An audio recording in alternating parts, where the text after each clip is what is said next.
From bureaus worldwide, this is FSN. Thanks, Ollie. Welcome to Monday's Richie Allen Show. How you doing? It's coming up for 3 minutes past 5. It is the 14th of January 2019. I say this every Monday, but I mean it from the bottom of my heart. Hope you had a nice weekend. Hope it was restful and relaxing. I've got an interesting show for you today. Welcome back to the most listened to independent radio show in Europe. It's your Richie Allen Show. And as usual, tweet it right now. Don't wait. It's at Richie Allen Show. Tweet me now. At Richie Allen Show on Twitter. All right. It's the Richie Allen Show. Broadcasting live on richieallen.co.uk and multiple platforms around the world. And now, here's your host, Richie Allen. Now, Polly St. George has a YouTube channel under the name Amazing Polly. It's a really, really good channel. It's very different, very original, and Polly takes on a number of very important geopolitical issues on her channel. It's got tens of thousands of followers. Really like it. Invited her to come on the program today. We're going to be talking about banking, financial technology, and how that is being used and will be increasingly used to control those who oppose the globalist agenda. It's a very important subject, and we'll talk about that and more with the amazing Polly. Check out the YouTube channel Amazing Polly as Polly St. George joins the program this hour. And then he's not been on the program for over a year and a half, but he's an old friend of mine. Peter Paul Parker joins the show. He's a Bach flower practitioner. He's a healer, a dietary consultant, but over the years he's become an expert on EMF technologies, 5G and your health. Different take on this with Peter Paul Parker in the second hour. Pretty packed Richie Allen Show for Monday, January 14th, 2019. Always good to be with you. Thanks for tuning in, and do keep in touch with me through Twitter. All right.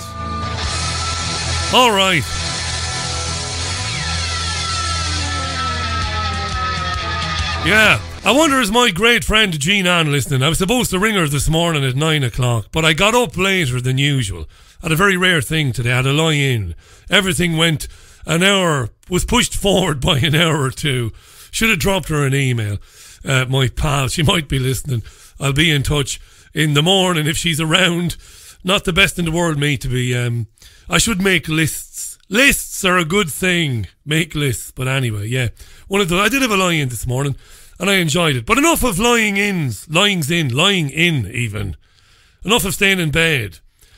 The Brexit fear-mongering reached all levels. Well, it reached a new level of patheticness today. Is there a word? Patheticness, is that a word? Could you get a Scrabble score with that? There was a story about a Brexit survival kit that you can buy for 300 quid. 300 quid. And what you've got is freeze-dried food for 30 days, water filter, and you've got fire-starting gel.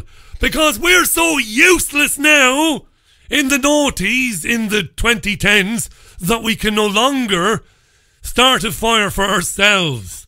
I swear to Jesus, I never knew that there was such a thing as fire-starting gel. How rubbish are we? Oh, God. You going camping? You are. Have you got your tent? You have. Have you got the barbecue? Yeah. Have you got the fire-starting gel? Because you're useless.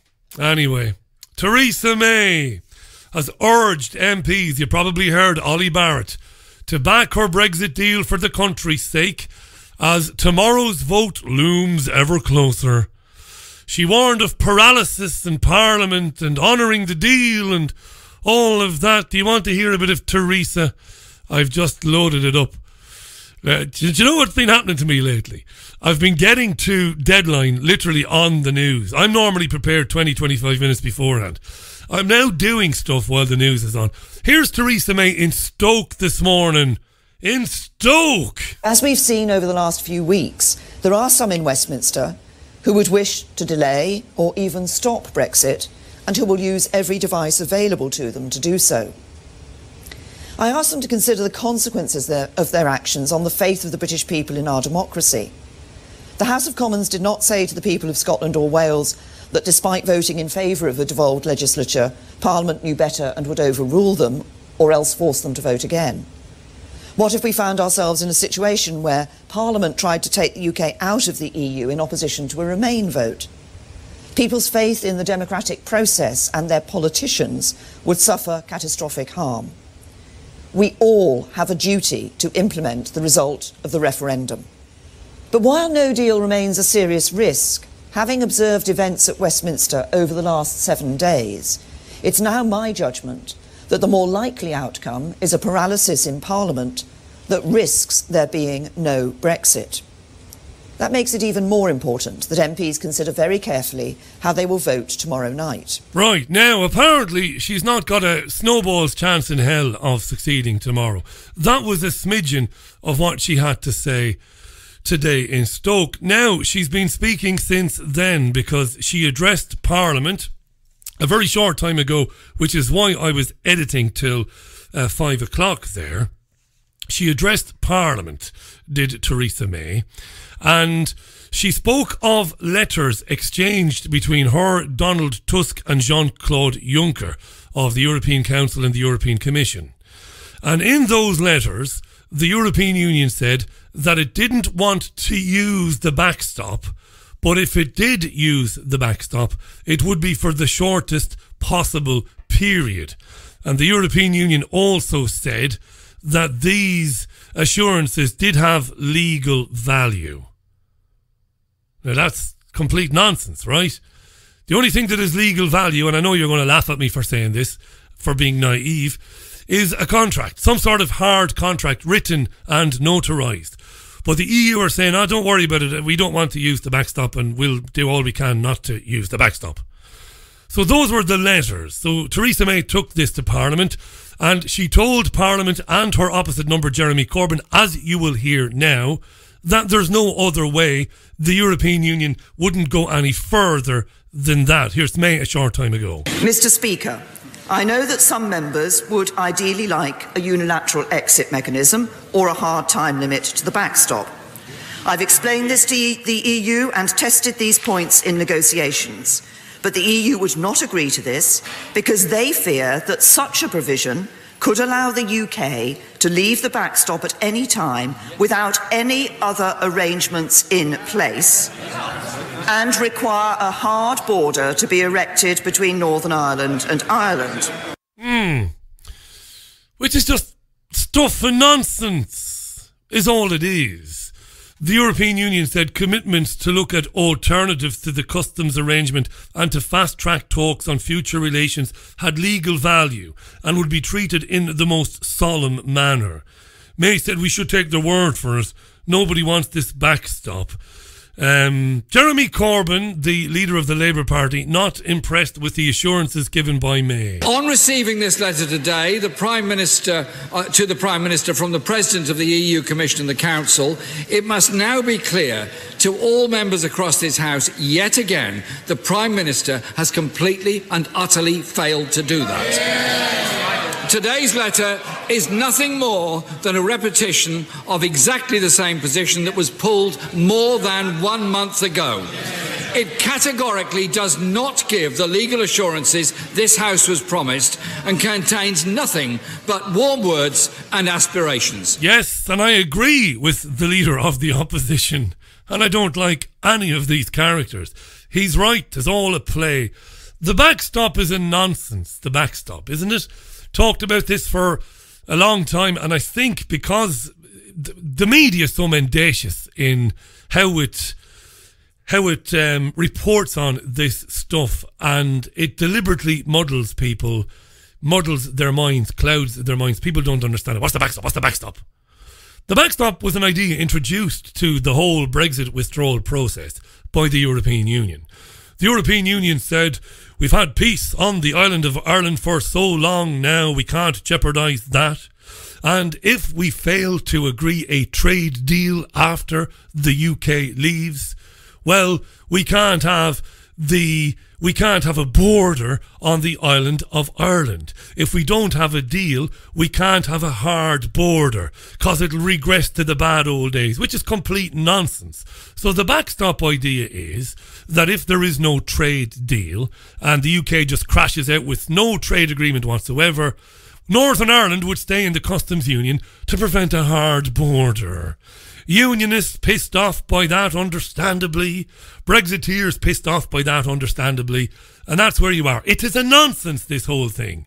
It was all a pretty crafty plan by the bureaucrats in Brussels to do everything they can to stop the UK leaving. What happens tomorrow when May loses? Apparently she's going to get about 190 votes. There's going to be over 400 against her. Calamitous defeat, that. What will happen then? Well, she will lose, and then Labour will seek to exploit. Here's John McDonnell, the Shadow Chancellor of the Exchequer, speaking to BBC Radio.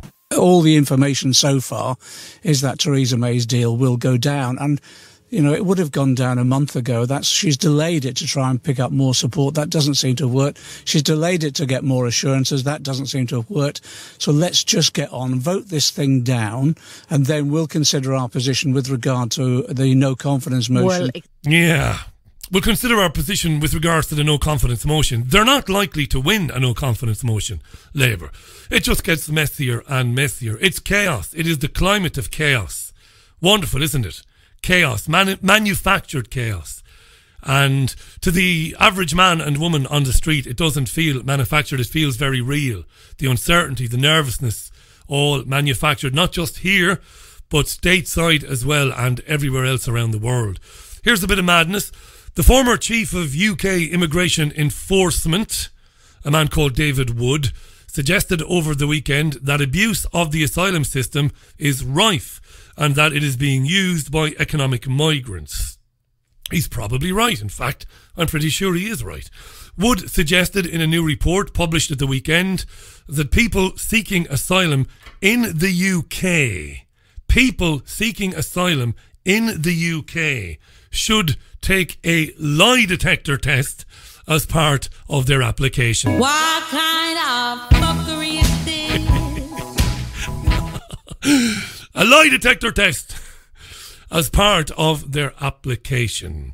David Curtin, the education spokesman for the UK Independence Party, otherwise known as UKIP, David Curtin likes the idea. Well, I mean, there certainly is a problem with illegal immigration into the country, and there certainly is a problem with people who are claiming to be refugees who are not genuine refugees, and people who are gaming the system. And we need every tool at our disposal to find out who these people are, because it's not fair to people who are genuine refugees, and it's not fair to people who want to migrate for economic reasons but go through the proper system. They make an application at the embassy or the consulate in a foreign country, maybe spend months or years to get their visa to come to the UK. So we need to find out who is gaming the system so that their applications can be refused. Yeah, David Curtin. Human rights lawyer Shoaib Khan isn't convinced the tech is accurate, though. He isn't convinced the tech is reliable. That's the lie detector equipment. Here is the human rights lawyer Shoaib Khan. They have basically been scientifically debunked for many years now,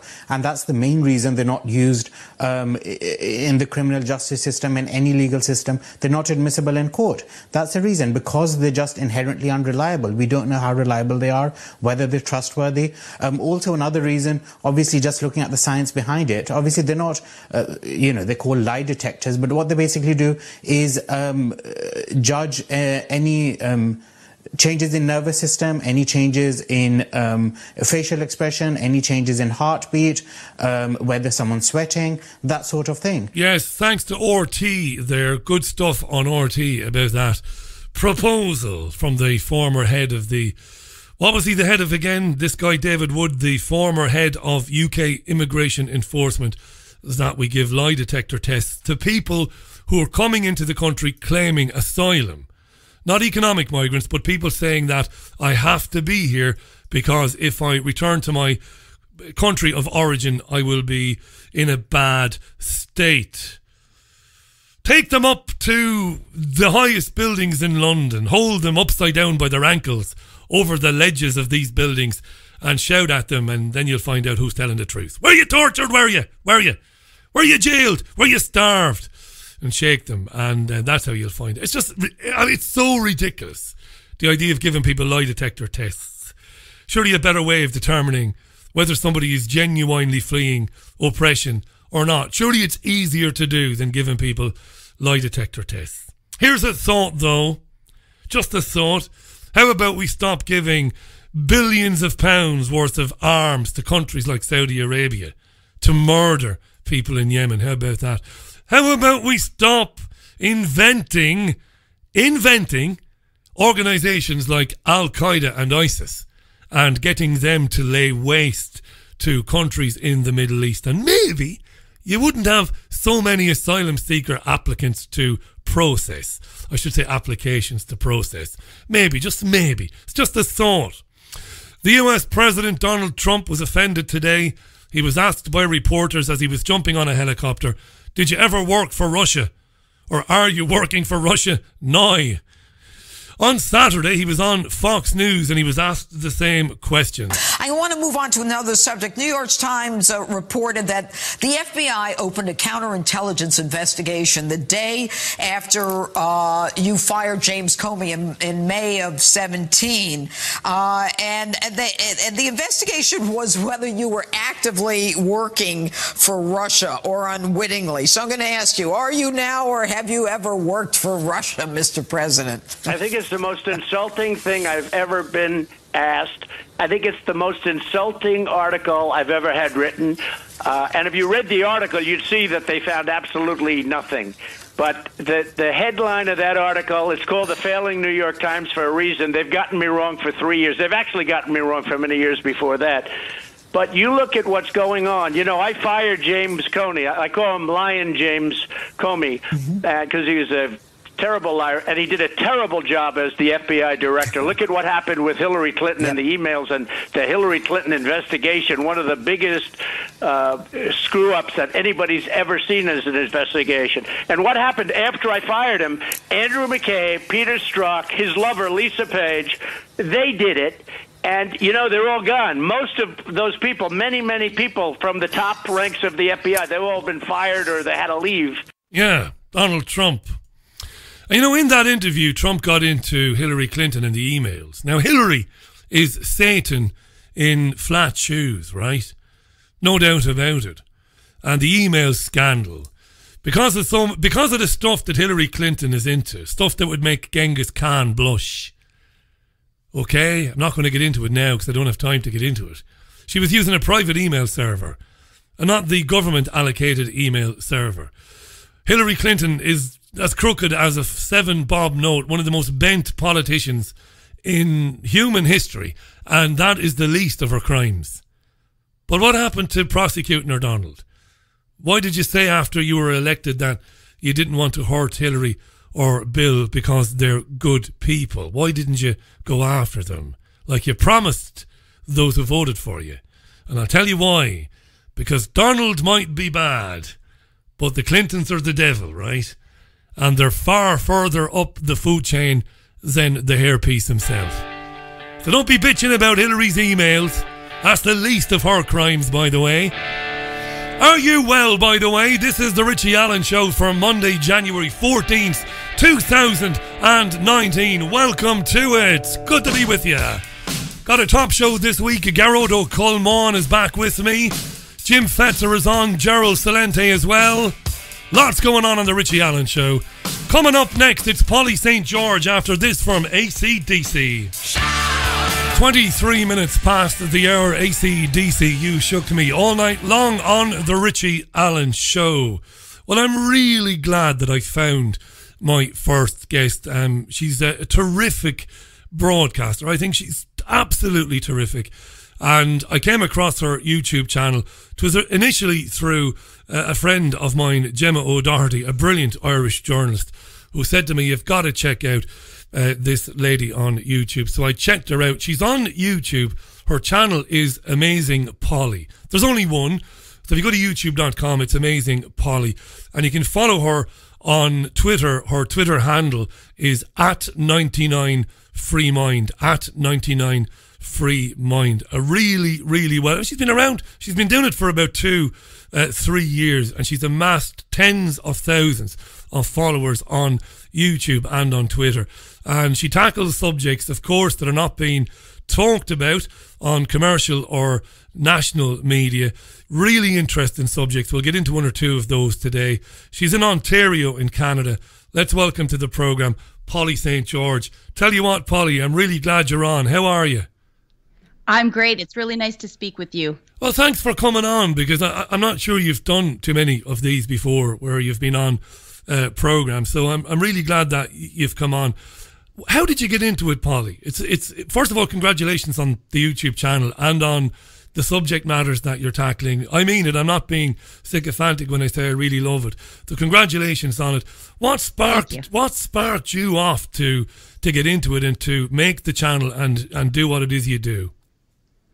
Well, way back when I first began the channel, it was all about narcissism, the phenomenon of how it happens, how it develops in families, and the different roles that everybody is reduced to playing within a sort of narcissistic dynamic where there's a false narrative, and within that system, you either are the person in charge of the narrative, or you are an enabler of the narrative, you're a scapegoat, or you're a golden child. And once I got that language and that understanding of the psychology of it, it started to become apparent that most of us out here in the world are living within a variety of false narratives, and we're all playing one of those roles. And you can apply that to the political sphere, family sphere, work sphere. I mean, there are obviously healthy narratives and dynamics that people are involved in, but it's only a problem when those narratives turn false and you're expected to support a lie, basically. So that's what I started with in my channel. And then I moved sort of to covering it in terms of Canadian politics. And then it just blossomed from there. It just got bigger and bigger. I started to look at more and more global narratives. It's very cerebral. I can't pay a higher compliment than that. Thank you. No, especially, you're very good at simplifying things as well. That's important to say. But some of the subjects that we're going to touch on now, financial tech, it's great. It's good to, we don't anymore. Many years ago we did on national channels. We did get thought-provoking and in-depth coverage and analysis of stuff. We don't anymore. Just before we talk about fintech or financial tech, how much of a barrier then is narcissism to, how much of a barrier is it to wider society starting to wake up and understand what's really happening to them? Well, I think that's the fundamental, for me, it's the fundamental thing to understand. It's the false narrative is the thing that's poisoning our politics, our workplaces, and even, I think, our relationships with our fellow countrymen, because it has become so polarized now. The false narrative is reflected back through all media channels at this point, and in order to break out of it, you need that crack of light. You need some truth that is not being represented in the mainstream media. And it used to be, like you just said, it used to be that we did have some investigative journalists and a lot of TV shows actually on the mainstream that would do in-depth looks at different subject matters. And each one of those provided a chance for a person to wake up, to say, oh, I've been fooled. This is not at all what I thought it was. And with that little crack of light, people were able to start questioning other things. But what's happened now in the last couple of years in particular, I think, is the media has really closed ranks. The censorship regime, I call it the information cartel. It's all consuming now. And anyone questioning those official narratives is censored, booted off. I mean, Gemma just got her YouTube live streaming ability taken away from her. For just one example. I didn't know that. Was that today? Well, I didn't hear that now. I've not been in touch with her over the last couple of days. That's terrible.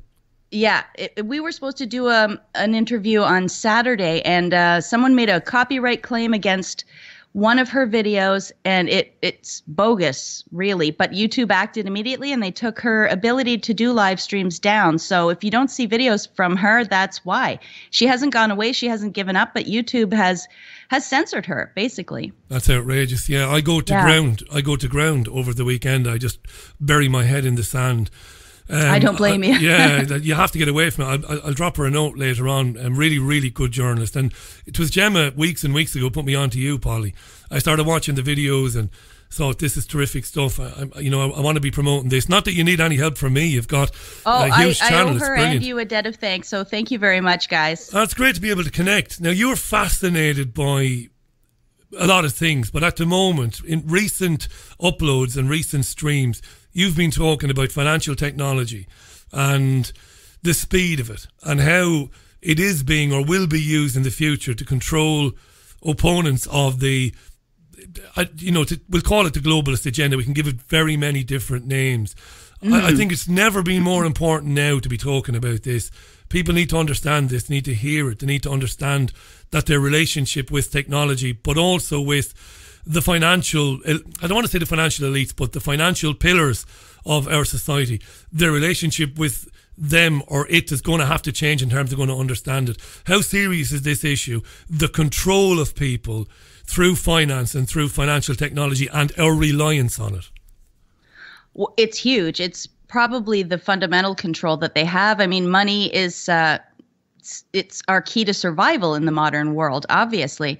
And what it looks like is happening is there's sort of a new colonialism happening, but there's many complex methods that they're using to enact this. But what I would say is that the payment processing services have grown and grown, especially with the digital economy. So they are competing with the banks, but they're also controlled by the banks at the same time. A number of things that have come into being in the EU in the last little while, one of them was to open up the financial field for sort of middlemen like MasterCard and Visa and PayPal and things like that. Also Union Credit, even from China, which is a Chinese credit card company. And because they want a piece of this market, they're sort of more beholden to the EU rules of the internet, like this GDPR that has come in. Yes. And that leads you right down the road to censorship. So what it looks like is happening, and there's a guy on Twitter who is doing a lot of great research on this. He's Nick Monroe, that people can go look at. But it looks like MasterCard is one of the big players in removing speech, I can't call it anything else, that doesn't agree with some of the globalist agenda items like open borders and climate change and all of the things that people might want to put under that umbrella. Yeah. Not only that, there's a second element to this. They're rushing into Africa, into small villages, and they're erecting cell towers all over the place. The mobile phone companies are going in there at a record pace, and they're providing people with either apps on their cell phone or these cards, and they're called conditional cash transfer cards. And what it is you agree to do certain things, and then whoever has given you this card or this app will advance money onto your card. Now, I'm not aware of any of the conditions. I can't tell you what they are. But when we consider the mysterious ability of people from African countries to make it all the way over to across the sea, like there was a bunch that just arrived in Mexico, I guess, and they were talking to a reporter, and they told that reporter it cost $16,000 for them to get over there. And I wonder who is financing this movement, and could it link back to these conditional cash transfer cards, almost like a job, an under the table job, if you want to look at it that way. So those are the two big issues I see with this financial technology as a sort of new colonialism. It's helping the censorship of people speaking out against certain things, and it's also mobilizing people from the third world to maybe make decisions that aren't in the best interest of themselves or the countries that they're arriving in. Get them into debt, Polly, right? It's about getting people into debt. I know it's about far more than that, and it's brilliant that you're talking about this because it's multifaceted. But if you get them into debt, you can then leverage them, or you can use whatever real wealth they might have as collateral. So you can take their land, you can take whatever. Absolutely. And if you consider that in the case of the conditional cash transfer cards, that it would be periodic. And so if they don't fulfill whatever obligations they were supposed to fulfill, and I don't know what those might be. There could be good intentions behind this. I don't know. But those people are very, very beholden to whoever is doing those cash transfers. They're totally dependent on them. Imagine getting over to, say, Mexico from, I don't know, Eritrea or something. Yeah. And then they decide they're not going to put any more cash on this card. Or, I mean, it's just very dangerous. That's what I see it as. Like I said, a colonialism, this freakish level of control from people who want to play God way above elected representatives through foundations, through massive corporations and that sort of thing. I want to thank you, by the way, because I'd not come across conditional cash transfer cards or systems until I watched your videos on them. See, that's the beauty of independent research and independent broadcasting. Well, that's just it. I would think this sort of thing would be covered in our mainstream news. And I think that's the danger, is that most people, I would say, 90% of people still, well, maybe not that high. I could be optimistic. Maybe it's lower. They think to themselves, if it was really important, if it was really an emergency, the news would tell me. The news would be bringing my attention to this. And since the news isn't bringing their attention to this, they tend to think, oh, you're being dramatic. This is nothing to worry about. Just carry on. That's really dangerous, in my opinion. It's very dangerous. Polly St. George is live on the line from Ontario in Canada. If you haven't checked Polly out before, she's on YouTube. If you Google Amazing Polly YouTube, you'll get her straight away. I recommend you subscribe to the channel and watch the videos on there. There are many, many uploads. Polly's been on there only a short time, only 2.5, 3 years, but has amassed a lot of followers, a lot of admirers because of her laid back approach, but also her journalistic approach. It's about the information, not about the personality, which I have a lot of time for, Polly, as these issues are hugely important.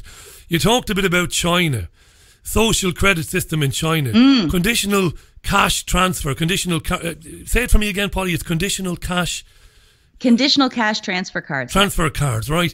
So we have this terrifying kind of dystopian thing happening in China where people are on this social crediting system. The country is that, you can be restricted, your travel can be restricted if you do something that offends the state. And it might be just hanging around, or it might be just dropping a piece of litter. It might be offending a neighbour. It might be anything. And now we're talking about this for companies at the moment in the Western world. But this system could very easily kind of morph into some sort of social crediting system for us in the UK and you in Canada, whereby your banking or your access to your money is conditioned on how you behave and how you act in society, right? Yes, this is one of the scariest things that's happening in the world right now. To me, because apparently what this sesame credit system does in China is it uses a variety of things that they can find out about you online, including dating sites and posts on social media websites, and also your associations through friendships, liking posts, whatever people you follow online. And it gives you a score as to, the only way I can really put it is how worthy you are. Yeah. As a human being. And right now they're saying it's to help people in China get access to credit for mortgages or other loans. But is it? Because like you say, they will refuse you a visa. They will refuse you airline tickets if they find your social credit score is too low. This morning, I ran across an article that says that Canada, where I live, is the first country that's going to be taking into consideration Chinese nationals' social credit scores when dealing with them through immigration and review. So it would be very easy for our countries to move to this system. Data is the new oil. All the companies are busy harvesting your data, running it through their analytics system, and who knows what they're using it for. We don't know what they're using it for. They're selling it to third parties, and they say they can put a pretty comprehensive picture of a person together through this data. Whether they're accurate or not, they don't even care. It's a gold rush. It's an oil rush. And so this is big business. And it'll turn us into, not trying to be flippant now, but it'll turn us into the Stepford wives, won't it? Or the Stepford children. You'll find that future generations will basically be, I don't know, some kind of class of people completely devoid of any individuality or personality, because you summed it up brilliantly. I wouldn't have thought of it in those terms, how worthy you are. In order to prove or to show how worthy you are, you'll just become robotic in nature. Yes. That is the big fear. I mean, people are already hesitant to say something that they perceive might be outside of group favor. Have you ever seen an experiment called the Ash experiment? No, tell me about it. It was very simple. It was done, I think, in the 60s. And what they did was they brought in one genuine participant into a classroom of all actors. Of course, everyone in the room, only the one guy knew. What I mean is, sorry, there was all actors and one genuine participant. And the task was simple. A teacher or a lecturer showed them a picture of 3 lines that were very, very different in length. And then they held up an image of a line, and it clearly corresponded to either A, B, or C. And what they did was they had all of the actors answer incorrectly at first. Like if the line match was letter B, everyone in the room would say C. And then the genuine person who wasn't in on the gag was asked to give his answer. And he would, most of the time, I think it was 67% of the time, he agreed with the group, even though the evidence was right in front of him in the form of a simple line length test. He would agree with the group instead of saying what was truly before his eyes. So when you add that experiment to what would happen with something like social credit, where every move you make is being judged for conformity with a group, I think it shows how easy it would be to manipulate everyone into sort of, I call it the gray rectangle. We'll all just be living in the gray rectangle. Who does it benefit, Polly? Who do you think? I don't want to. We don't have to get too deep into who. I mean, I've got theories that maybe some people think are outlandish, but that's okay. It's a free word for the time being, anyway, and we can speculate. Who or what is behind that? Because that really is something out of a science fiction film. You and I are similar in age. We would have watched science fiction films in the 1980s. Mm-hmm. And the films we watched in the 1980s, many of them predicted some sort of a crazy world where, we were sent for re-education, or we all became, we all conformed. Who's behind it? Who or what is behind it, do you think? Well, first, let me just say that I think I just posted the other night that almost all of those dystopian futures that I feared and was so thankful we didn't live in from those sci-fi movies, I feel like there's a combination, and we're living all of them now. Yeah. Very, very close. But who benefits from this? It feels like to me that there is a consolidation period, and the major corporations are vying for supremacy. I envision a sort of a future where there's one bank, one energy company, one food company, and they're in a consolidation period. I believe it benefits them because if you consider what they want, a global world where, let's say they produce potatoes and they put them all around on these ships, and they dispense them to all of us as if we're franchises or something of a central government. It benefits them because we can be predictable then, right? If they can control us through this social conformity, social credit system, they can predict exactly how many potatoes we'll buy, how many of these new fridges we'll buy. I think it's as simple as that. Not to mention that once these sorts of people have as much money as they could ever want, which most of them do, the only other thing for them is control and to play God and to feel like they've won the game of world domination, I guess. Not to be too dramatic. No, I agree with you. I think you're spot on.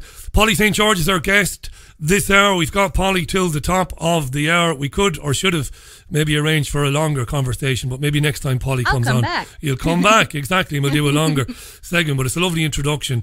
Nationalism has become a dirty word, hasn't it? By the way, it's amazing, Polly, on YouTube. I know I've said that, but I'll say it again.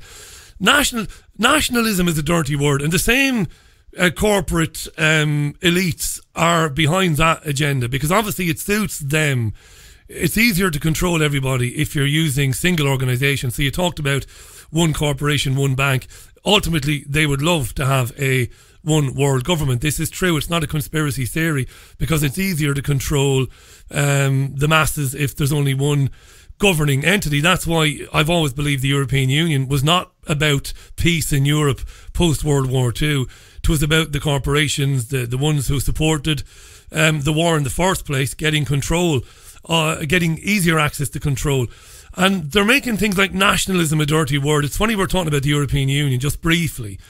They're trying to associate those who aspire to a sense of national identity, and a sense that, you know, we should do what's right for the people in our country. Not that we ignore our neighbours and our friends, but we should look after our own people. They're really trying to make that a dirty word, aren't they?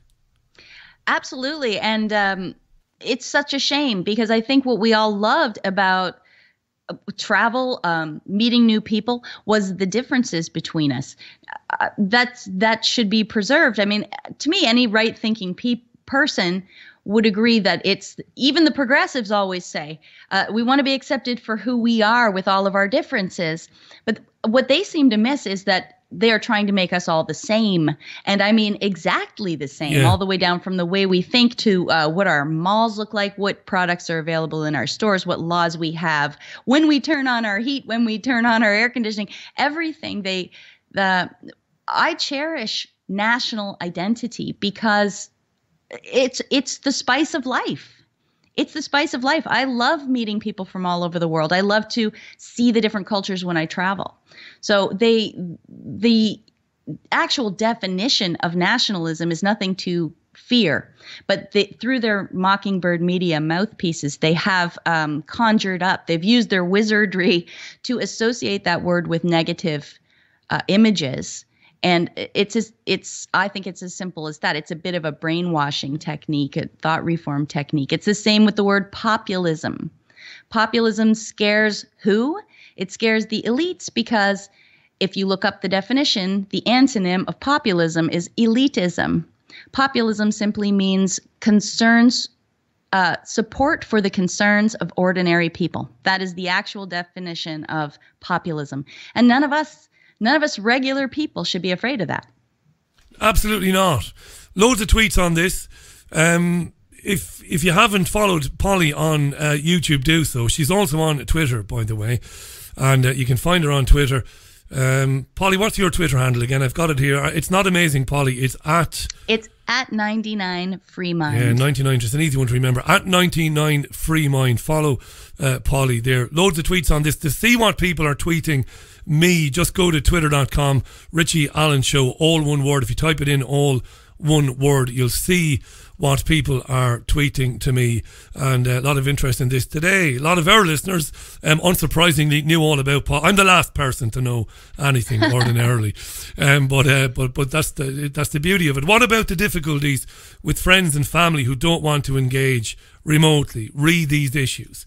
Polly talked, you talked very well about that in your video about September the 11th. Jean Ann Crowley, a terrific Irish actress, friend of ours, is tweeting, is sending me a message now, and says she watched your video about 9/11, loved it. It was a brilliant video. It's one I haven't watched myself, actually. I'll make it my business to watch it later.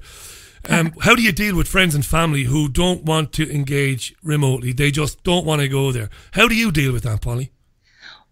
Well, I have to be honest, and I learned my lesson. I would stay away from topics like that. In the early days, I would bring it up excitedly, thinking this will be an interesting conversation. We can bond over this. We can all give our thoughts on what we saw. Let's take September 11th, what we saw that didn't sit well with us, or questions we have, or questions we were astounded that the media never asked, that sort of thing.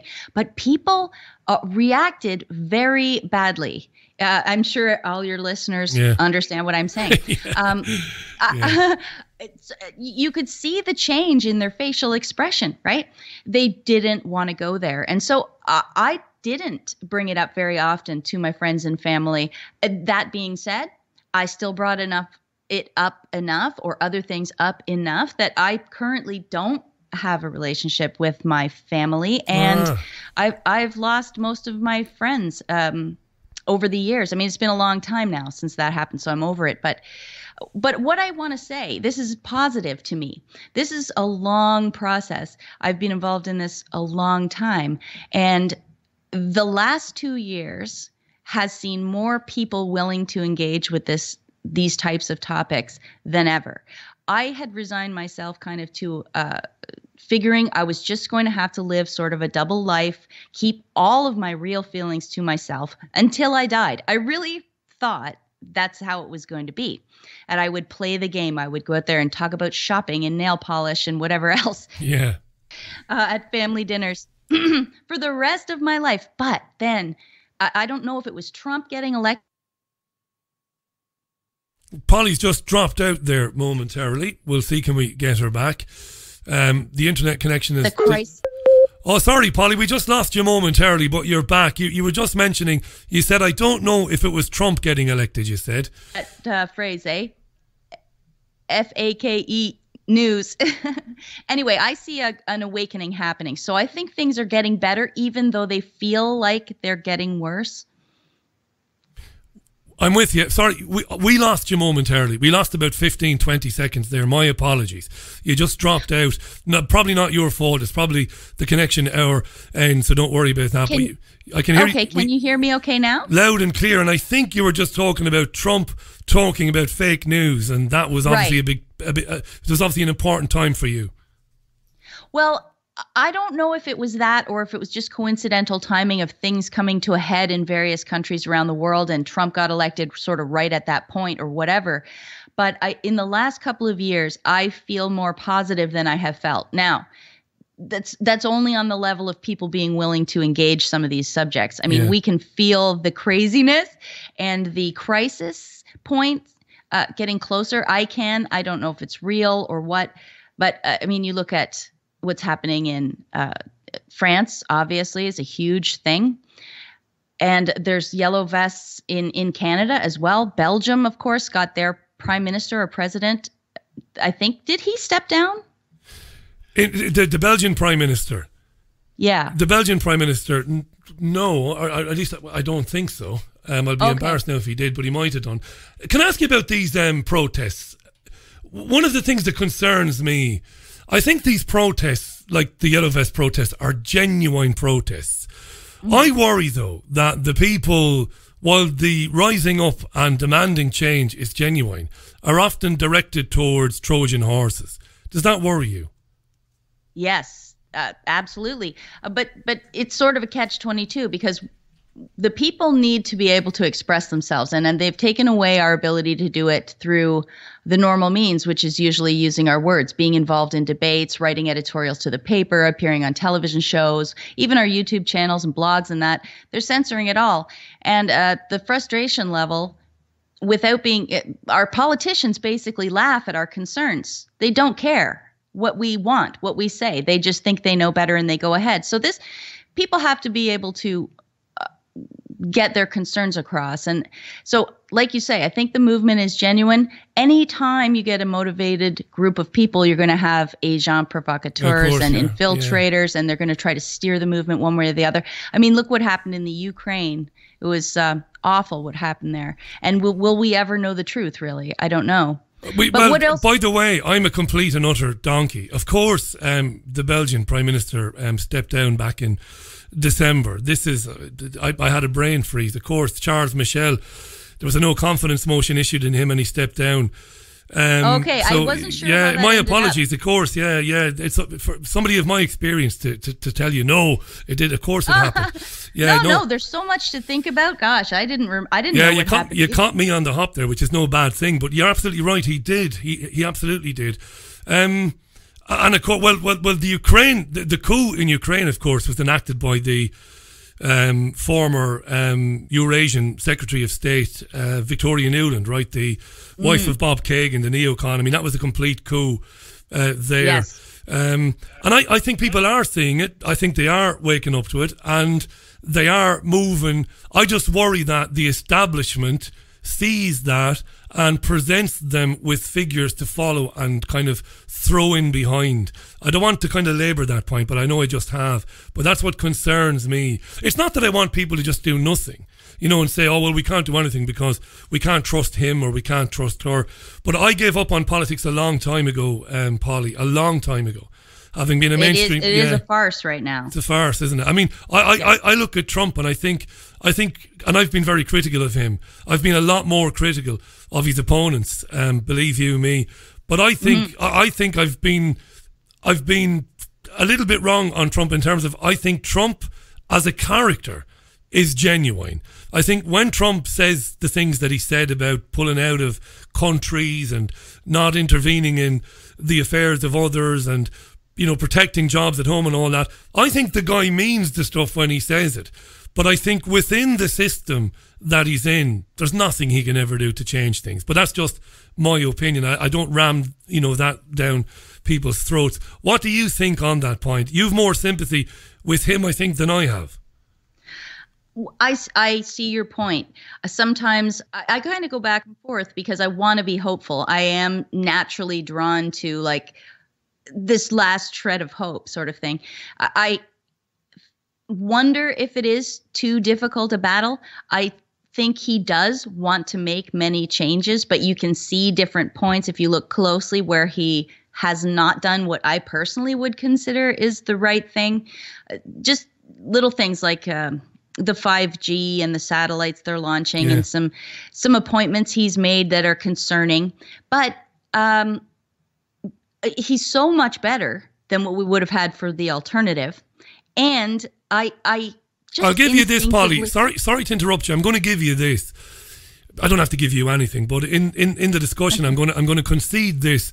If Clinton had won, the US would have invaded Syria. I know there are US troops in Syria. I know that Trump has dropped as many bombs, or his administration has, as his predecessors. But I'm going to concede that if the lunatic and the arch criminal Hillary Clinton had won, I think you'd have had an Iraq situation in Syria now. And who knows what will be going on with North Korea too. Yeah. I mean, we don't know what was sort of off in the wings waiting.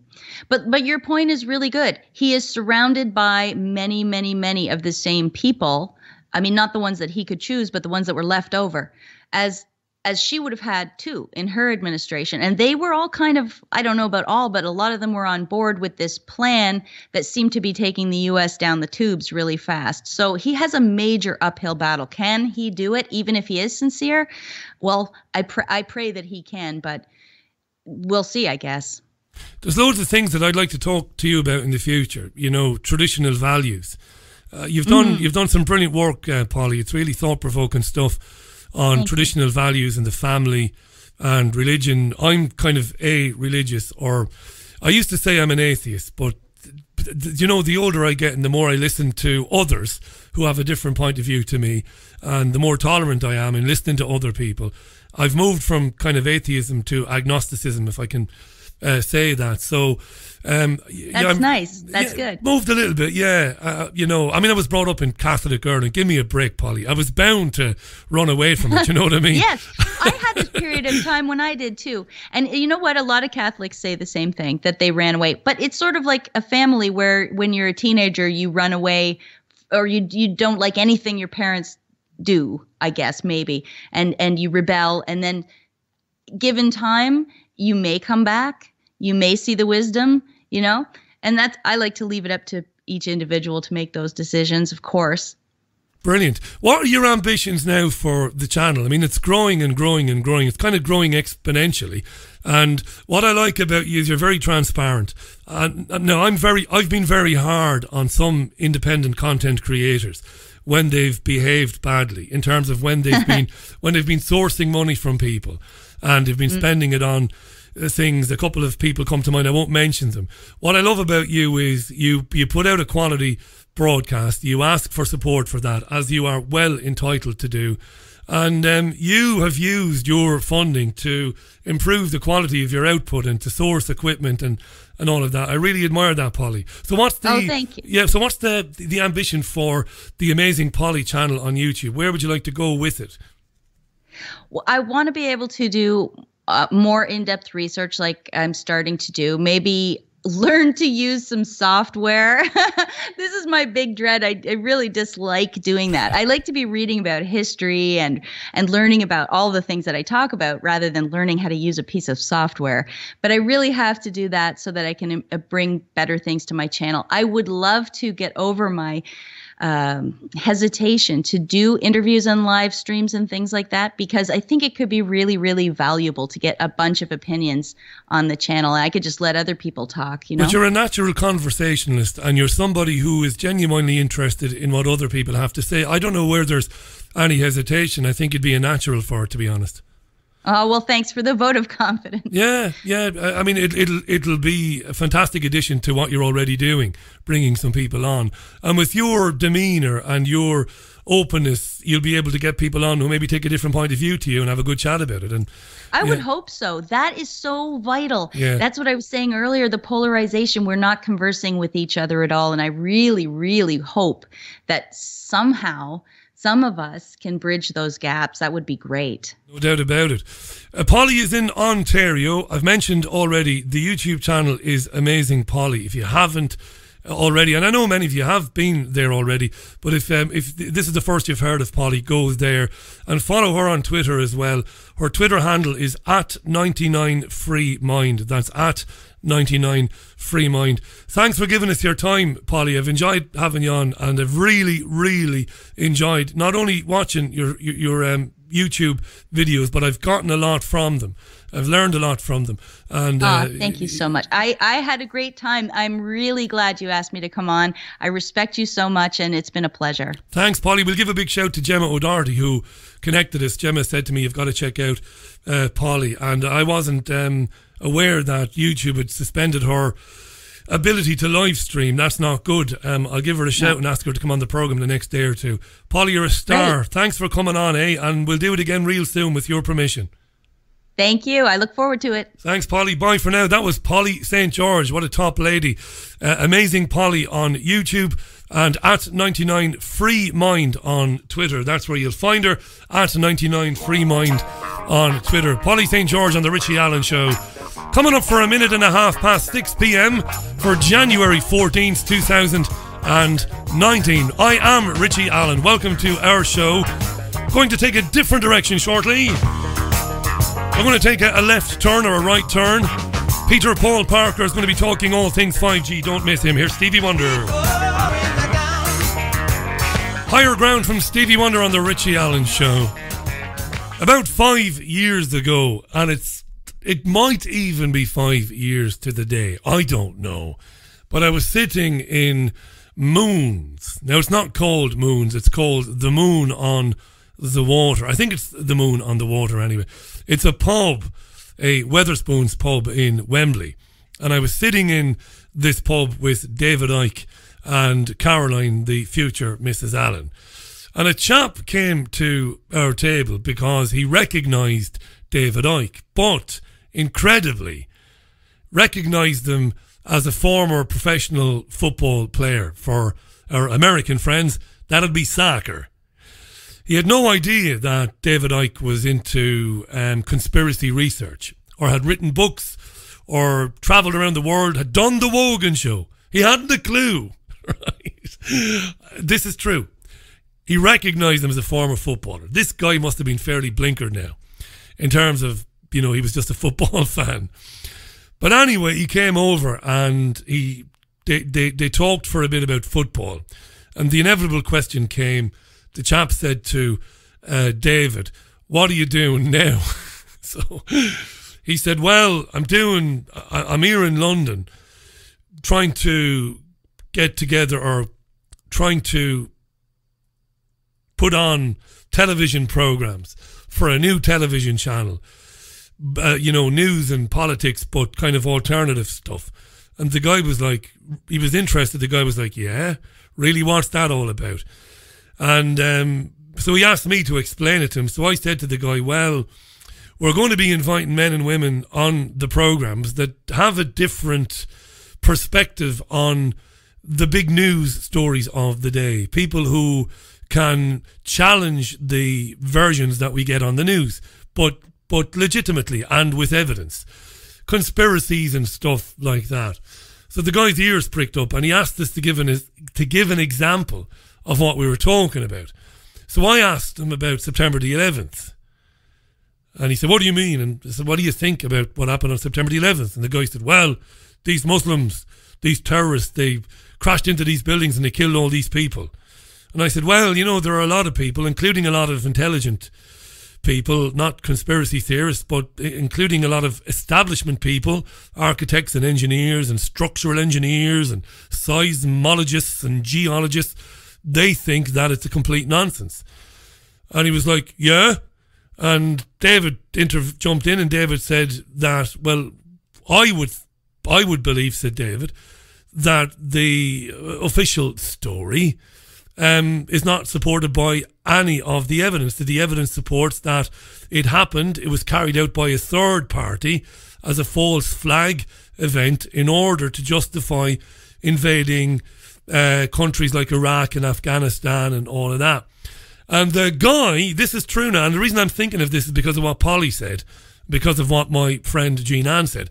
The guy was so angered by what David said that he actually jumped up, I swear, on all that's sacred, took his beer and went to the end of the bar, muttering to himself, left his glass and walked away, left the pub, and actually left his jacket behind because his jacket was on the chair that he'd pulled up to sit next to us. He was absolutely offended by it. He couldn't believe it. Couldn't believe it. Can't believe anybody would say something like that. And he walked away. And that's a complete stranger. So I've heard from a number of you on Twitter this afternoon. No surprise, says Moinga, that September the 11th still triggers antisocial vibrations when brought up with most people. And a number of people have said they're trying to get family members to look at it or look at any of the very good documentaries that are out there is a very difficult thing to do. It's 8.5 minutes past the hour. Peter Paul Parker, I'm hoping Peter is standing by. I've not seen him yet on the old Skype there. Very, very, very interesting man is Peter, and incredibly well briefed on all things EMF, on non-ionising radiation, on the rollout of 5G. So it could be that he's just getting into the office, Peter. He does work into the late afternoon. So we'll give him a couple of minutes and we'll get him on then. He's been writing on peterpaulparker.wordpress.com. He's been writing about, among other things, sleep disorders. My old friend, the sleep disorder. And I'm very interested in the relationship between Wi-Fi technology, which is everywhere, isn't it? Like it or lump it. We don't have it in our house, Richie. We connect to the internet through an Ethernet cable. Brilliant. Good for you. It's the right thing to do. But your neighbours have Wi-Fi. They do. And just across the street is a mast. Telephone mast. Yeah. I'm not trying to be arrogant here or sarcastic. I'm just saying escaping from it. Your body is exposed to it regardless of where you are. And I'm very interested in the relationship between EMF, non-ionising radiation, 5G, and its effect on sleeplessness, which seems to be an epidemic. Honestly, I see more stories. Now, there aren't too many people like myself who spend so much, say it for me, who spend as much time as I do on... sorry, I'm doing two things here. I'm chatting to you and I'm just keeping an eye out for Peter, who's got a new Skype handle and will Skype me in a minute. All good. It is a live radio show, you know, so I'll keep an eye on that. I spend a lot of time reading the press. A lot of time. And I'm talking about all the press.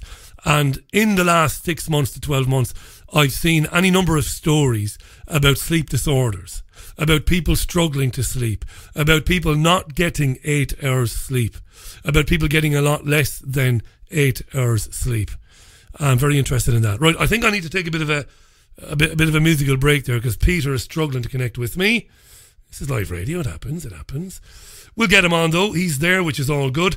This is your Richie Allen Show live on Monday, the 14th of January 2019. I'm sure you'll have questions for Peter. As usual, the way to reach me with those questions is simply through Twitter, right? Yeah, have we got some? We even got some music. Yeah, I think we have some music, have we? We have got the Doors lined up. There you are. Right, now, Peter Paul Parker, hopefully in a couple of minutes' time. Don't want to waste too much time. Want to get him on? Don't go anywhere. Right, let's get rid of the Doors then so we can have more time with my next guest. And it's been ages since he was on the programme. Now, he works very, very hard. He's a hard-working man. And he's not always easy to tie down. But it's been too long since he was on the show. Very lucky to meet him in London some years ago, referencing the television show Earlier, a few minutes ago, in fact, and the pub and all of that with David. But really lucky to meet him. Ben Gelblum, my producer, got him on. He's a Bach flower practitioner and a dietary consultant. He's also a brilliant musician, by the way.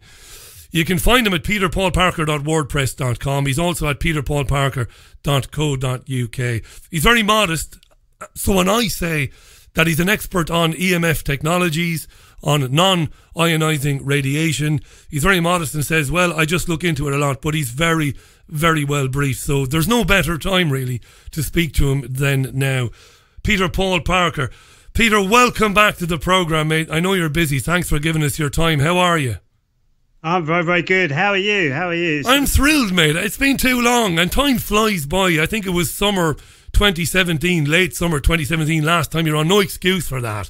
Because if you look at that show on Podomatic, it's had 20,000 downloads and it was a hugely popular show, that. So no excuses for you not being back on. But I'm so glad you are. How have things been? I know you're very busy with your work around health as well as your music. How have things been for you?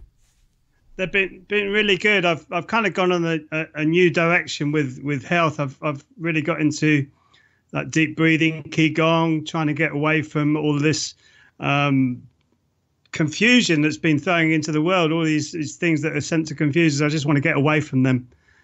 And I'm really finding I'm getting more healthy. I am slightly electro hypersensitive, and I've found myself got a little bit away from that now. I feel a lot better, but I still feel it when I go into London, say, or a building where they've got strong Wi-Fi or strong electromagnetic frequencies. I still can't handle it. I still feel a bit hot under the collar, but it's better through what I've been doing as a Qigong instructor. I've started taking up Qigong. Yeah, what is Qigong? We've got plenty of time. We can go right to the top of the hour now, so take your time. What is Qigong? That sounds interesting. Qigong basically is combining the mind with the body and the breath, which sounds very, very easy. But when you actually do it, it's quite profound. Your brain actually starts to relax. We'll get into the Schumann resonance a bit later, which is in between the theta and the alpha waves of the brain. So when you really do get on top of Qigong, a Qigong practice, you bring your brain down into that frequency, which is the natural frequency of the earth. And our electromagnetic frequency is being disturbed by this pollution that we're living under now, which really does disturb me a lot, because it's psychotic, the behavior of our establishments across the world, putting this stuff into our domain. Yeah. But so Qigong really has helped me get away from that sort of unhealthy feeling. But I've got a feeling with 5G, there's going to be no escaping it. Yeah, we're going to talk about that now. It's from the Orient, Peter, is it? It's Chinese by the sounds of it, Qigong. Yeah, my take on it is from South Korea. It's by a guy called Ilchi Lee, who's actually for nation states, by the way. He's trying to push this across the world as a way of actually understanding the human body a little bit deeper, and to make you feel like you are sovereign, that you can actually take control of your own life, and that a government doesn't have to dictate to you. You can actually do it for yourself. You can actually be sovereign.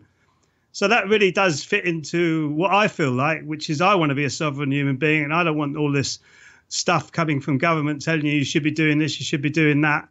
It's ridiculous. And we seem to be falling into it like lemmings off the top of a cliff, just going along with anything that they say now without actually thinking about it. And when you look at the latest research going on about human attention spans, our attention spans have dropped less than a goldfish. We have a less attention span now than a goldfish. So it's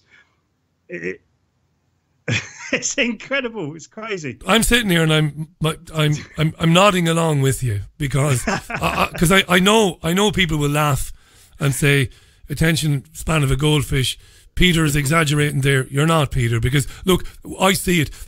Caroline and myself, we, like most people, we don't have the means to go out often, but we do make sure we go out, once every couple of months we go out.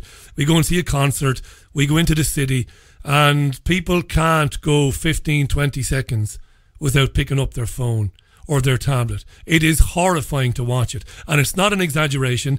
It's not me trying to make the exception the rule. It is the rule everywhere you go. That is indicative of a real problem with attention span. You're going for the phone. Somebody's speaking to you, and you're going for the phone, and you're going for the phone, and you're going for the phone. It's an epidemic, isn't it? I think they said it's about 1,500 times a day someone actually touches their smartphone on average. Yeah. 1,500 times a day. That's more times than you scratch your head. Or it's the most common action now that you do as a human being is reaching for your smartphone. I mean, this is a really serious problem, and I think it was they said that it's not harmful. Screens aren't necessarily harmful to human beings. The health people of this country said, and I was listening to that. It came through on mainstream media, and there's been tons of research about screens being detrimental to health. What they emit is electromagnetic frequencies, and some of them have certain lights that really seep into the body. And we're giving this to kids now. I've seen now most children have these tablets, and you've got this radiation going into these tablets, and these kids are being brought up, weaned on these tablets. And I'm saying to myself, what is this going to be like in 50 years' time? You're going to have 1 in 2. Well, no, everybody in 2050, everybody will have cancer. 2025, 1 in 2 people are going to have cancer. In America, the autism rates, 1 in about 35 or something is going to be soon. 1 in 20 males, something like that. And EMFs and the chemtrail or the geoengineering and the vaccines and the mercury in the vaccines, it's all interlinked with this autism epidemic that we've got. Just before we talk a little bit about autism, tell me about that 1 in 2 people developing some sort of cancer by 2025. Some of my critics, and I shouldn't say my critics, but some of the show's critics would say I should challenge you pretty hard on that. How do we know that 1 in 2 will have cancer by 2025? These are studies by the World Health Organization. These are big organizations that are actually saying this. It's not me saying it. It's these big organizations. It's like the World Health Organization has said that EMFs are possible carcinogens. It's just, so they are actually telling us what's happening to us, and nobody is actually doing anything. Everybody I know, virtually everybody I know, has got someone who's got cancer or has died of cancer. One of my music business buddies just recently died of cancer. He was a young man, a young Irish singer, and he was looking forward to a wonderful career, and he got lymph cancer. And you think there's nothing wrong with him, But I said, are you turning your Wi-Fi off in your flat? It was and no, and he's still using his mobile phone. But I'm going out now looking after about 50 odd people with my Qigong practice, and everybody has got somebody who's got really serious either sleeping disorders, cancer, all sorts of stress disorders. It's this is real. It is real, and you've been writing about this on your WordPress site. I was challenging you there, knowing you would know the answer, and through people like yourself that I know these studies, they sometimes appear on breakfast television here in the UK. Peter is right; they are projecting a massive increase in cancer, but of course they're not going to go into the sort of depths on these programs. They've got millions more viewers than we'll ever have, but they won't go into great detail on these programs. Peter's absolutely right here. You wrote about sleeplessness on your WordPress site, peterpaulparker.wordpress.com. We're in the middle of a sleeplessness epidemic, aren't we? This is no joke. Yeah. I study the mainstream media as part of doing a kind of a news roundup for this program every day. I'm getting fed up of reading stories about sleeplessness and how people can't figure out why, and it never affected me before, and it's not in my family. I don't get 4 hours, I don't get 5 hours. I'm lucky to get 3. Epidemic, Peter, and you're convinced, and I'm convinced, that the prevalence of Wi-Fi devices and using the screens 1,500 times a day on your phone, they're having a profound effect on our brains, and we're agitated, so we can't sleep. Yeah. We're water-based beings. About 70% of us are water-based, and these things are getting into us. This electromagnetic frequency is actually getting into us. Going on to 5G just for a second, 5G actually gets affected by water, so they're worried about it going through water. But if you look at it on the human level, what it is affecting the hemoglobin's ability to bind to the oxygen molecules, which are being disturbed because they've got water in them. So it's actually saying to us, this research is saying to us, we're not going to be able to breathe. We're not going to be able to bring oxygen into the body. So if you can go a month without food, maybe 3 days without water, maybe more, 3 minutes without oxygen. So if you've got this turned up, 5G is a weaponized frequency. That's a fact. There's no argument about that. There's enough research out there telling us that. But this is going to stop us from breathing. So if you can see all the rising of the figures of people with problems with their breathing and their chest, and then sleeping because they can't breathe properly, they can't sleep. So if you look at the breathing and how the lungs work, the lungs start to wake up about 3 o'clock in the morning to 5, which is like where the energy starts to come into the lungs. And when it's very heavy electromagnetic frequency around me, I start to wake up around 3 to 5 because my lungs don't feel right. So I have to do some deep breathing techniques to try and get myself back to sleep. So this is going to start not only affecting every other organ in the body, it affects our breathing, our actual way of absorbing oxygen into the body. I don't know what else you can say about that. It doesn't get any worse, and this is not widely known. It's not known at all. It isn't. I mean, you talking about the effect it's going to have on people's ability to breathe is new to me, to be honest. I mean, there's so much else wrong with it. It operates on a frequency that makes it easier to penetrate us. That I've learned, Peter. This 5th generation. There's also no doubt that it's completely unnecessary. There isn't anything wrong with the connectivity that they've already put in place, harmful or not. But 4G is incredibly fast. People are not, complaining about not being able to get online. There's no need for this, is there? There isn't any need for this in terms of global communication. This is about something far more deep and sinister and mendacious than maybe people want to imagine. It's about, at the end of the day, it's about artificial intelligence.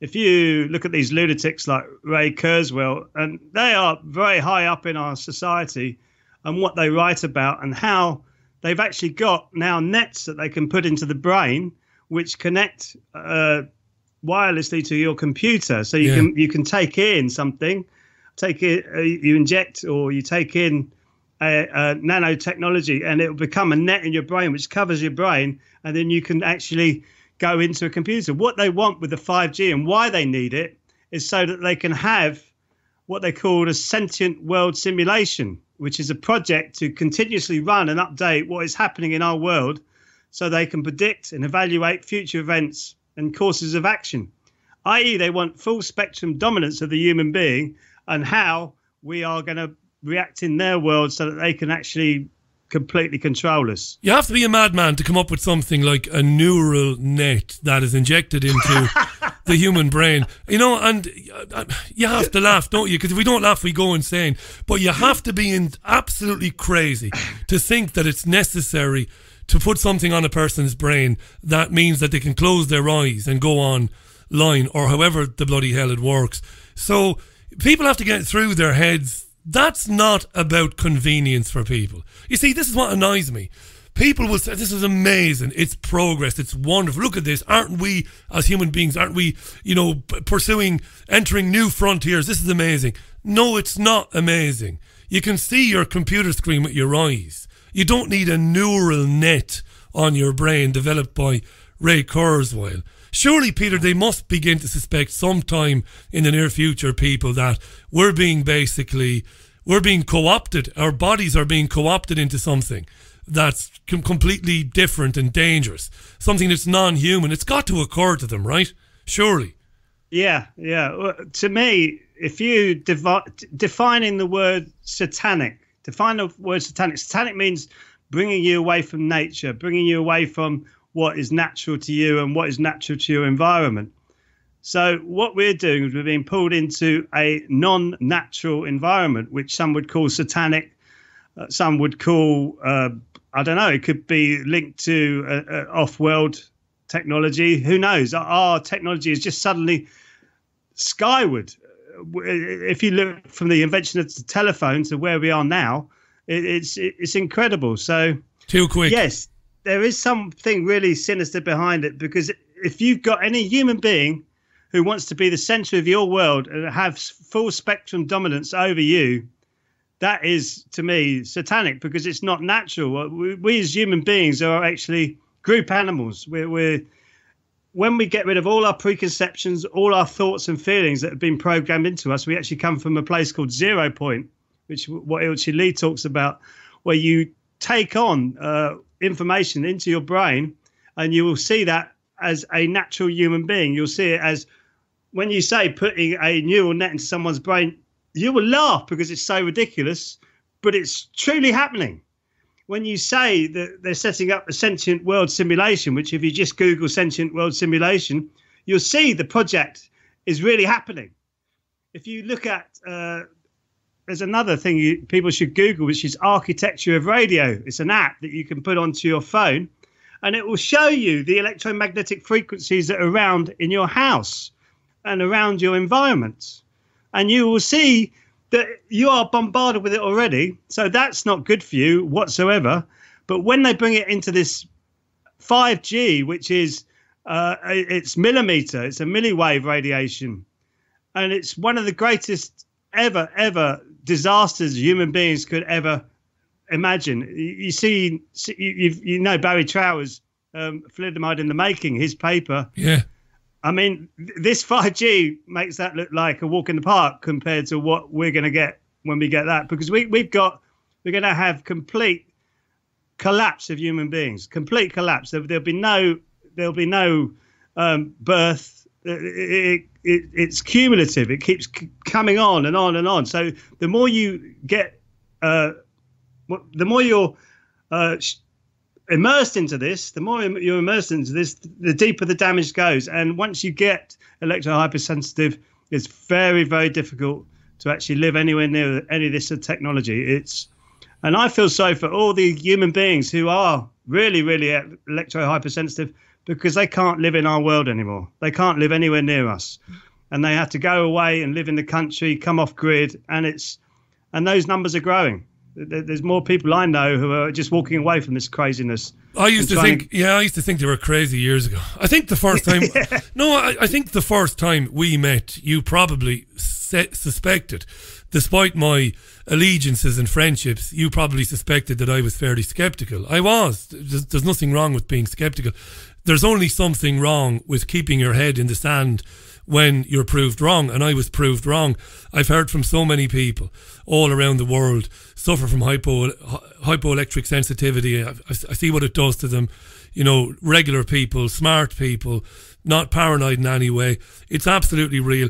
And I know there will be people listening to this now and they won't believe it, and that's fine. Thanks for listening anyway. I appreciate you listening and giving a chance to something that you find to be, you know, a bit far out there. But let me just endorse what Peter is saying. And I'm not going to endorse it because I know anything. I know nothing. That's why he's on the programme. But I'm going to use mainstream media to endorse what Peter has just told you. And then I'm going to get out of Peter's way again. Peter Paul Parker is our guest. peterpaulparker.wordpress.com or peterpaulparker.co.uk. Terrific guy. One of the nicest guys I've been lucky enough to meet on this journey. And his research is brilliant. He's always brilliantly briefed and he can support what he's saying. Here's a story from the BBC back in November, which I covered on this programme. Remarkable global decline in the number of children women are having. Fertility collapsing all around the world. Nearly half of countries on planet Earth are now facing a baby bust, meaning there are insufficient children to maintain their population size. We're not having children. You know, I can list amongst my contacts and amongst my friends, of course it's very confidential, guys who've got issues with fertility, with sperm count, with, you know, with their partner becoming pregnant. And it's amazing, Peter, you know, they publish these studies, the BBC, but they don't want to know why, you know what I mean? Why is it happening? It's just fertility is collapsing all over the planet. There you go. And in other news, Arsene Wenger was sacked by Arsenal. You know, why is fertility dropping? Planet Bizarro. Madness, isn't it? So, when you think about the frequencies used, they're virtually identical. Some of the human being internal workings, its energy. So, the DNA is, say, about 1 millimeter where the strands communicate with each other. And this is the same millimeter wave used with 5G technology. And it specifically harms the mitochondria in the embryos. So that means when the eggs are developing in the grandchild in the womb, the mitochondria, that is the eggs in the baby, they are becoming radiated and killed off. So after the third generation comes through, they will be born sterile. Now, this research has been done and tested on rats in the 60s, and they found that the rats survive, but they become extinct because of the damage to their reproductive organs.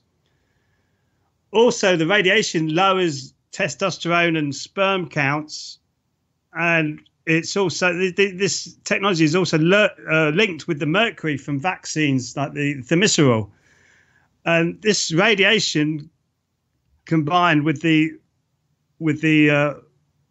thimerosal is causing autism. So people this is not a direct kill weapon, as it were. It's a slow, cumulative way of actually sterilizing the population. If you go into some research into the Rockefeller Foundation and how they introduced eugenics many years ago, and how they took over the health industry, which is absolutely appalling, from going from homeopathic to allopathic. It's incredible how they've got away with that in itself, but now they're doing whatever they can to reduce the population, and we will be, well, America will be at crisis point very soon, because you're going to have more autistic children than you're going to be able to look after. Their debt has just gone above their national GDP. They've got lunatics in charge. I mean, who knows what Trump is doing? He does one thing, then he does another. Yeah. Some things you think he's going to do something good, and then he does something ridiculous. And you've got all the lot behind him who are just calling the shots, and they're psychopaths, they're psychotic, and they've got no thought or empathy for any other human being, and they just seem to be rolling this out. For instance, a very good example of that was Tom Wheeler, the FCC speech, which he did in 2016, I think it was. I mean, that was so sinister and psychotic. And he said, we're not going to wait to see if this is safe. We're just going to get it out to the people. And I didn't realise, but when I did a bit of research on him, he was actually a lobbyist for the telecommunication industry. Yeah. and he was the spokesperson for the FCC in America. And you go, how many times have you got to reveal all of this stuff to people before they go, actually, there is something going on in the background here. There is something going on. What can we do? Because they're not people. A lot of people aren't even acknowledging that there's something going on in the background. And we've got to start to see that. And what I love about what I do with the Qigong practice and the people that I'm associating with now, we're looking for the best in humanity. We're looking for the best in ourselves. And then we pass that on to our fellow human beings in our local community. And I think this is one way of bringing down this cabal that's doing what it's doing to us. Because if we don't do that, honestly, what their future will be so dystopic. It makes some of these films that they show of how they project us into our future will be a walk in the park compared to what it will really be. Yeah, it's funny because funny you say that, because speaking with my guest in the first hour, we talked about dystopian future films, the films that we watched in the 80s, and it's looking worse than even those films predicted. Let me just read a couple of tweets, because I do promise that I'll read the tweets, and then sometimes I don't. Daniel is listening to this with great interest. He believes that it's part of the depopulation agenda, playing into the mega region smart city agenda, which plays into, he thinks, the trans-humanist agenda. I know Daniel is a big reader of the works of David Icke. Patricia is listening to this in Austria, in Switzerland, friend of ours, and she says, would it be wrong to compare humans to the frog in the boiling water analogy?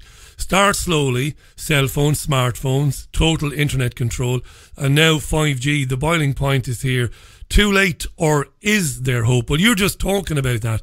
You don't believe it is too late, Peter. You don't? No, I don't. I think we can turn this around. I really do believe there's enough people on the planet now who are starting to wake up. There's people I'm starting to meet who kind of work for the UN and on and off and are involved with UNICEF, and they're starting to see the corruption and how bad it is, and they're starting to think, well, what can I do to turn this around? Not that I think that we should have any centralization of power whatsoever as human beings. I don't think our consciousness is ready for that even. So the whole centralization of power is madness in my eyes, in my humble opinion. But they are starting to see these things in front of their eyes. And I'm getting reports now from paedophilia happening in the UN, paedophilia happening in UNICEF, and how they bond these things together, and how difficult it is to speak up against it, how difficult it is to stop the abuse of women in some countries. It's interesting, the conversations I'm having, that people are starting to take this seriously now and not just look away and look the other way because it's something that they can't deal with or can't look at. It's the weakness of human beings is got so much. What's his name? Edward Bernays wrote in his book Propaganda, we will use their liberalness against them.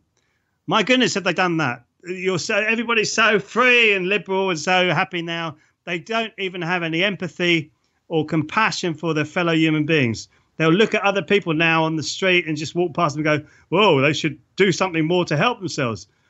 Whatever happened to empathy or compassion? Or actually, there's people suffering over there. Why can't we help them? Why can't we do something? You think of all this money in the world that we have now, more money, well, more debt than money, I should say, because of the banking system. But you look at all that money, it would take 186 billion pounds or dollars, I think it is, to take the whole world out of extreme poverty. And yet we're spending hundreds and hundreds and hundreds of billions, maybe trillions, on military and battling and fighting with each other. When if we spent that money on actually looking after our planet, looking after our resources and looking after each other, we would have an amazing existence, which would have its problems anyway. Just being human in itself is troublesome because you have to look after your body, you have to look after your mind, you have to look after your consciousness. But to have this on top of being human with these lunatics behind us, I find it's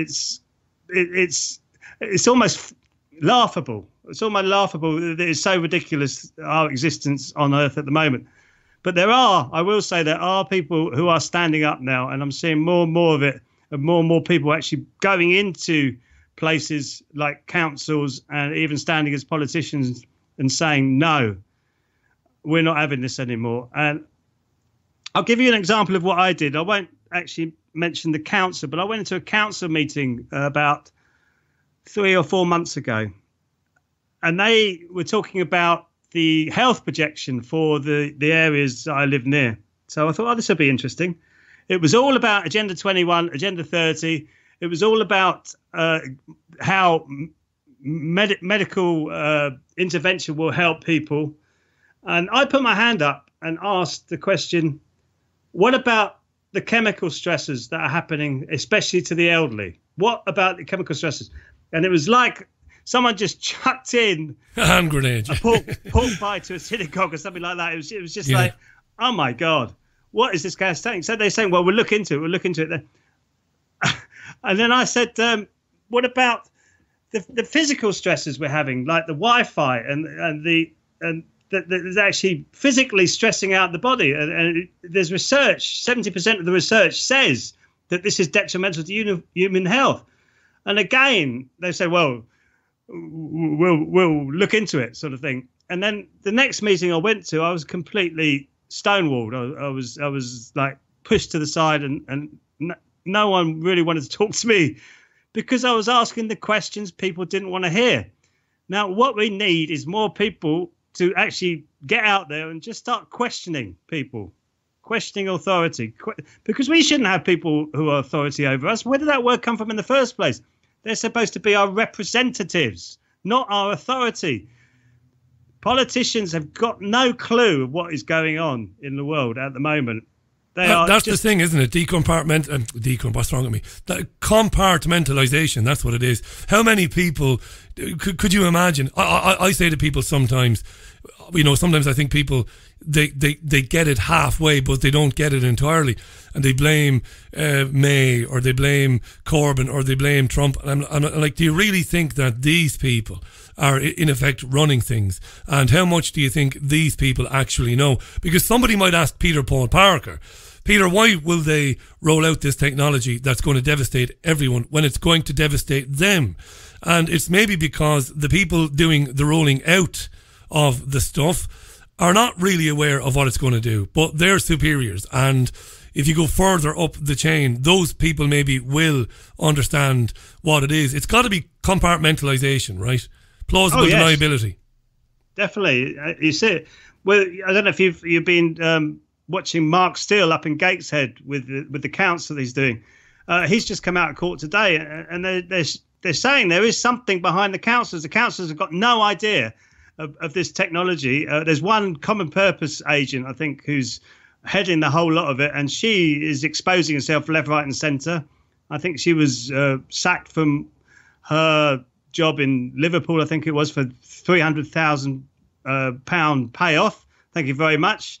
And she's instigating the defence for the council against Mark Steele trying to get the lights taken away, the 5G technology taken out of the streets of Gateshead. He's an interesting guy, Peter. Can I just very quickly interject? Because Mark was on this programme. I spoke to Mark and I found him... Oh, brilliant. I found him... This is 10 months ago, maybe. I found him plausible. He was a nice guy, genuinely concerned.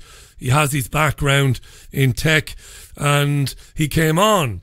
Now, I obviously then, of course, emailed Gateshead, asking them to respond to what was said by Mark on the programme, but I never got an answer. What happened then thereafter was Gateshead went to the media, the council that is, and said that Mark was telling fibs about the lampposts and that this technology wasn't rolled out there. And that's where it was kind of left. And he said, well, it was there, and I've got the evidence to prove it. And he's put a lot of stuff in the public domain. He's in court today and tomorrow, expected to conclude tomorrow, I think. Watching that one closely, but I don't know. I believe everything he said about the technology and what it's going to do. I don't know if maybe he got the wrong end of the stick about what was going on in Gateshead. I'm not trying to... no, I know what you mean, yeah. Yeah, I don't know. I'm not trying to say Mark was wrong. Not for a minute am I saying that. But I just don't know. It's hard to know. I do believe he's very sincere. I believe the chap is sincere. And he certainly know... I know there are some people in the so-called truther community who've called him... they've said he's some sort of shill, that ridiculous word they throw at people they don't agree with. But I don't see him as a shill. I think he's genuinely concerned, and I think he did uncover a bit of nefarious stuff going on in Gateshead. I'm very interested in that case, definitely. This truther movement is quite funny. I put when I did a blog, I mentioned microintelligence Ubuntu, which I really love the idea of that. Again, our consciousness needs to rise, but our contributing into a society, and we having everything that we want or need, but we're conscious enough to realise that not to be greedy.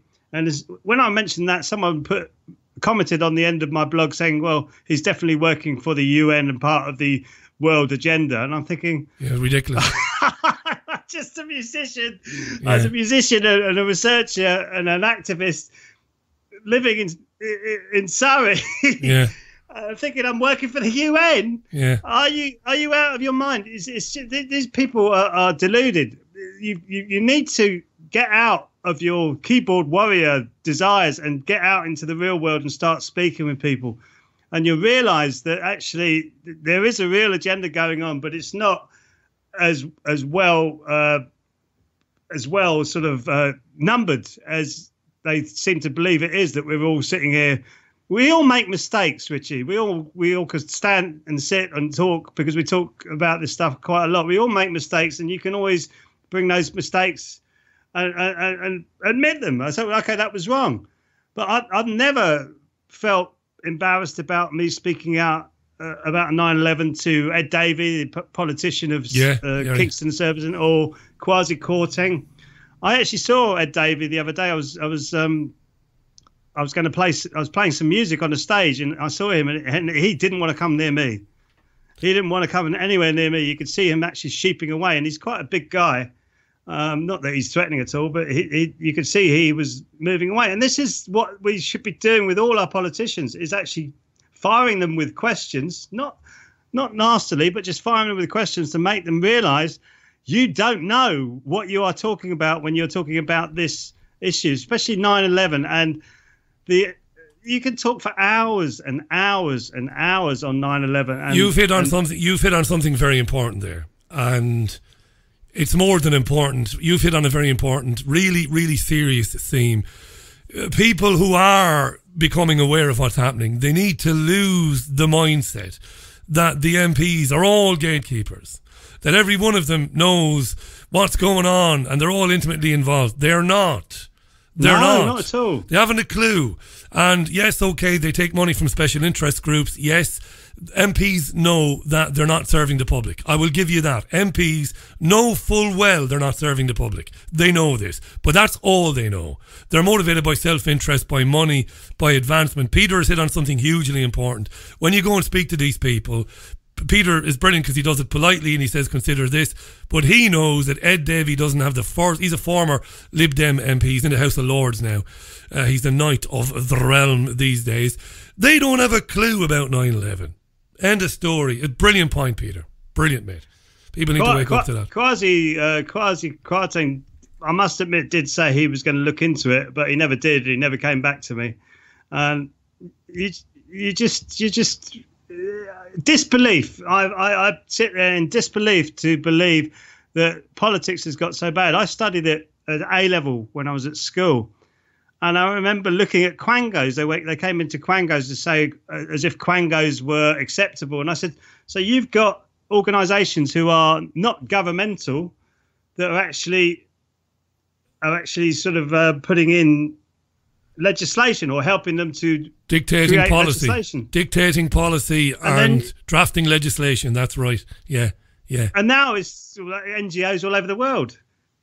And there was a classic conversation that the European Union is obviously a big issue at the moment. There was a classic conversation. Someone was talking about, the wine's going to go up for us to buy wine. And I just said one thing, and this is the kind of reaction that you get. I said, well, what about open society, and George Soros pumping 18 billion euros into that. And their open society having, I think it was 65 meetings in 1 year with the European Commission. 65, that's almost 3 a month. Yeah, yeah. And you're thinking, well, who are these people? And we have no way of getting anywhere near legislation or policies that they give us with their directives. Even with the Parliament, that's a joke. I remember researching into it with my wife, and we looked at it. We went, these people are actually running this country. And I said to this lady, what do you do about that? She goes, well, it needs to change. I said, needs to change? I said, it needs to go. Needs to go. Yeah. See, again, this is central to my thinking and what I've come to understand. Spoke about this with Polly St. George in the first hour. The system is not reparable. You can't replace the people that you have now with good, clean and wholesome people. You can't do that.